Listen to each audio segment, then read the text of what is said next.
Mən çox işlərim olub və hər işi desəm öz yeri var. Amma mən köhnə işlərdən danışacağım. Çünki vəkil sirri var və hansı bir iş barəsində danışanda kimsə yadına düşə bilər, kimsə bilə hansı işdir. Məndə bir dənə belə bir ölüm işi var idi. Cavan gəlin ölmüşdü və onun ərini həbs eləmişlər. Və izahatlar da vardı, ifadələr də vardı. Qonşular deyirlər ki, bunlar həmişə vuruşurlar. Onların evlərində kəskin səs-küy salır, dava düşürdü və ona görə 100% deyirlər ki, bu hadisəyə səbəbkar əridir. Mən o ilə danışanda o özünə yer tapa bilmirdi. Mən o yana getdim türməyə, o ilə söhbət elədim. O yaxın qonşular tərəfindən mənimlə müqavilə bağlanıb. Bunları ona görə ona izah elədim ki, mənə etibar olsun. Və o ilə danışanda xahiş edim ki, əgər ona çətin deyirsə, həmin dəqiqəsinəcə mənə desin necə olub. Və danışdıqca mən belə başa düşdüm ki, bunu heç nə eləməyib. Düzdür. Belə bir məhəbbət aralarında yox idi. Xanımı üzr istəyirəm, hamilə idi və bu səbirsizliklə gözləyirdi ki, ha vaxt uşaq olacaq. Amma ona baxmayaraq sözləri düşürdü də gündə. Özü deyir ki, mən danışmırdım. Xanım deyirdi. Mən axırda qışqırırdım, ondan sonra sakitləşirdi. Sual verdim, dedim qonşular eşidirdi, deyir, həmişə. Amma ən çox xanımın qışqırığını. Mən axırda bir qışqırıqla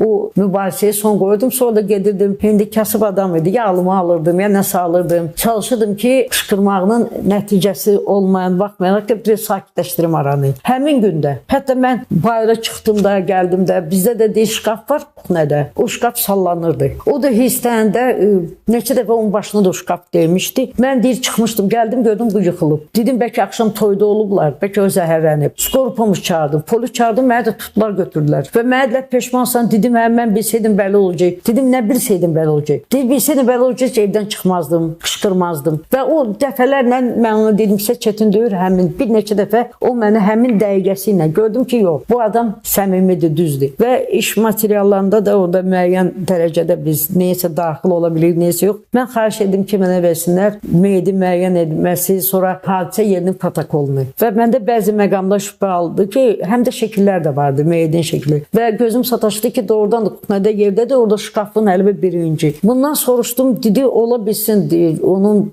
bir dəfə də başı deymişdi, amma ondan adam ölməz. Bu özü, bunları deyir mənə. Və mən də maraqlandım, biraz araşdırdım. Meyidi yumağa gedən adamlardan biri bunun bacısı idi. Dedim ki, sizə qeyri-adi nəsə deməyiblər. Deyil, nə bilim, o molla dedi ki, başında yarısı vardı, bağladım. Amma iş materialında yoxdur axı bunun neynəsi. Orada var, göğü itərliyib yıxılıb. Getdik, tapdıq mürdəşiri. Xanımla danışdım, şəkil də aparmışdım. Dedim, düzü müddət keçib. Deyir, bizdə burada gündə ölən yoxdur ki, bu cavan doğum yadında qalıb. Dedim, qeyri-adi deyir, nə qeyri-adi, yıxılmışdı, amma hamilə idi, yazıq deyil. Belə bir danışdıq. Dedim ki, pes başqa, siz onun saçını yudu, belə baxdı.